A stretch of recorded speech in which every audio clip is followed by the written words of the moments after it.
Good morning. After almost 2 decades of no trade with Vietnam, the lifting of the U.S. embargo against that Southeast Asian country is drawing mixed reviews at home and abroad. While many Vietnamese see the move as an opportunity to create more jobs and buy cheaper goods, U.S. critics argue that without the embargo, pressure will be off the Vietnamese to provide information about American servicemen still missing in action. Meanwhile, most U.S. businesses are pleased, and some wasted no time setting up shop on this first day of trade with Vietnam today, Friday, February 4th, 1994. From NBC News, this is Today with Bryant Gumbel and Katie Couric. Good morning and welcome to Today on this Friday morning, this TGIF morning. I'm Katie Couric. And I'm Matt Lauer, wrapping up a week at this desk while Bryant kind of wraps up a week's vacation. He'll be back on Tuesday. That's right. We hope he's playing golf very well, because when he doesn't, he's very grouchy. Tough to live with. Very grouchy when he gets back. Anyway, we're going to get more on our top story over the news desk. Then after news and weather, we'll look at the issues and what's becoming a very ugly public dispute between Louis Farrakhan's Nation of Islam and the Anti-Defamation League. We'll also be hearing from 2 sports writers with different opinions on whether Tonya should be allowed to compete in the Olympics.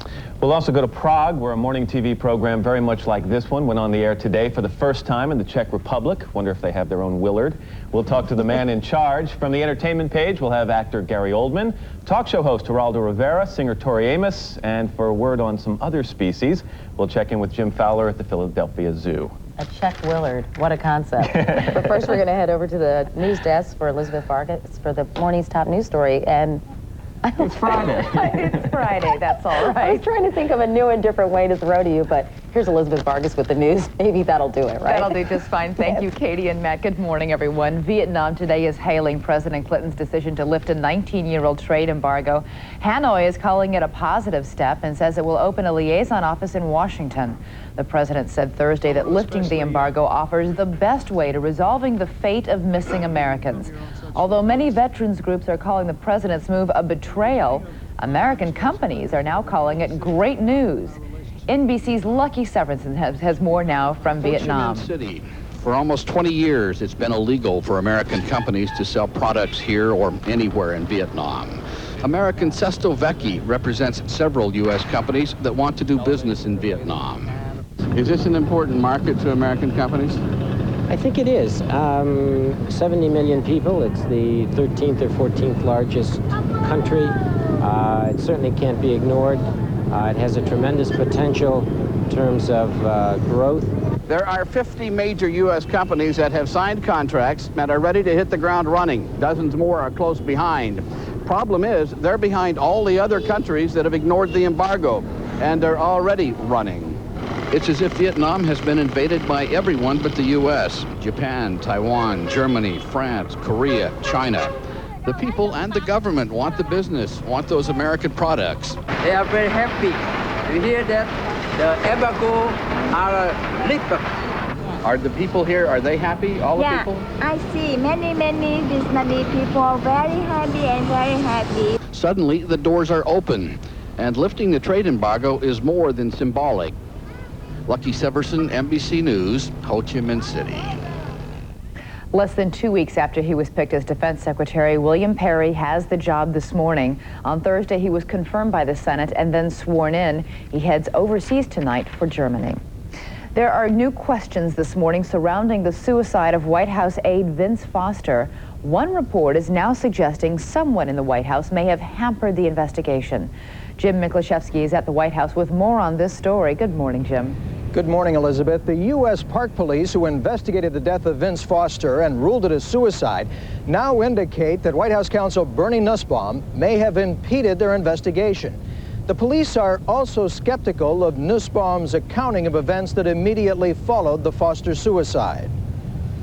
The New York Times reports today that Park Police report on the Foster death suggests that Nussbaum, seen here in the middle, hampered their investigation by insisting that White House attorneys be present anytime police questioned witnesses out of the White House, and that Nussbaum denied investigators access to certain documents found in Foster's office.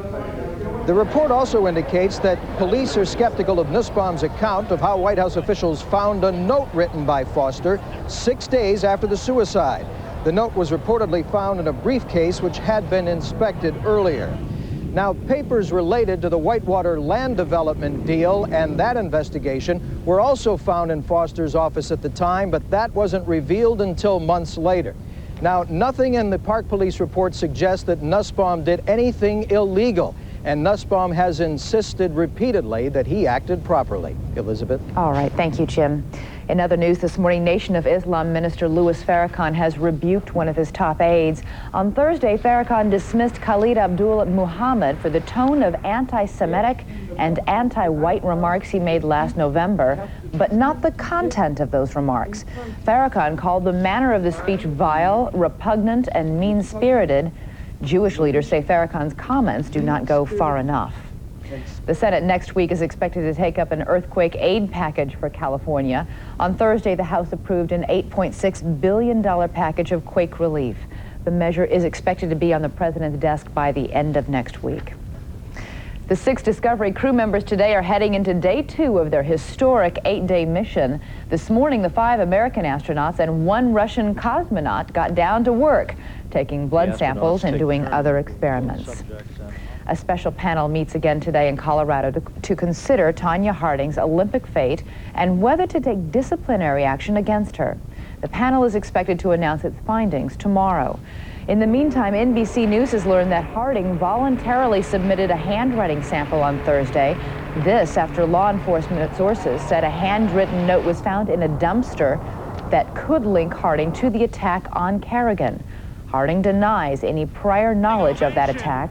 Last night, Kerrigan was in Boston at a hockey game and was presented with a Bruins jersey.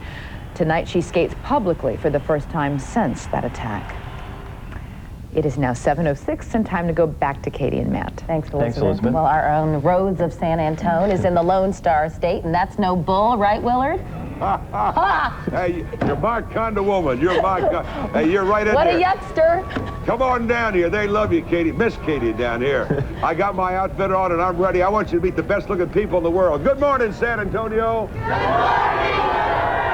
Oh, and this is just a parcel of the group. We got 35,000 cowboys, cowgirls, buckaroos, wahoos, yahoos, and Lord knows what all. It's the world's biggest free breakfast you've ever seen. We have tacos, frioles, sausage, fruit, wonderful, everything you ever wanted to eat. And look at this homemade apple pie, weighs 150 pounds.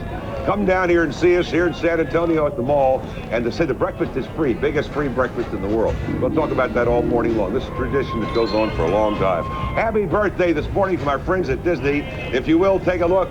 Beautiful. Ola Buice. Ola Buice is a native of Texas, Shamrock, Texas, 100 years old. She has a great sense of humor, and if she were here, we'd buy her breakfast this morning, wouldn't we? Yes, we would. So see if we can get Ola on the telephone, line 2. Okay, let's check the big weather map. The truth is, the good news is that there's no news. We could send this whole thing back. I'm groping for my glasses. Don't go away. The fact is, really the only cold weather in the country right now is across the northern tier states. We're talking about cold weather from eastern Montana, right on across through Fargo into Minneapolis. Minneapolis right now is about 6 below zero. It's going to get up today to about 16 degrees. But everything else is good. The rain has stopped in Florida. There's a few scattered showers down in southern California where it's on about 64, and they're expecting some snow and the Tehachapi range back on up to the Four Corners, but outside of that, lovely. Here's what's happening in your world, even as we speak.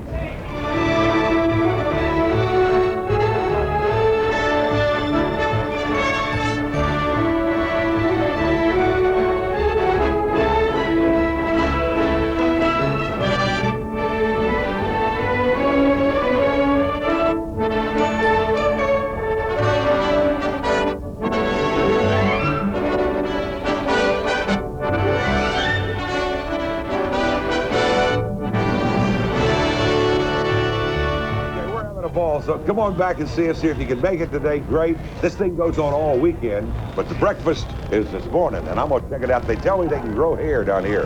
Matt, come on down. They love it. All right, Willard, you have some fun. Thanks very much.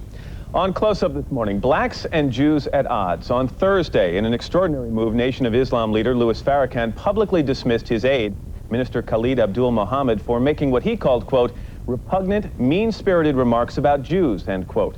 But Mr. Muhammad is not alone. Professor Anthony Martin created controversy at Wellesley College in Massachusetts, where his writings have echoed many positions held by members of the Nation of Islam. Professor Anthony Martin joins us this morning from our Boston affiliate, WBZ. Good morning.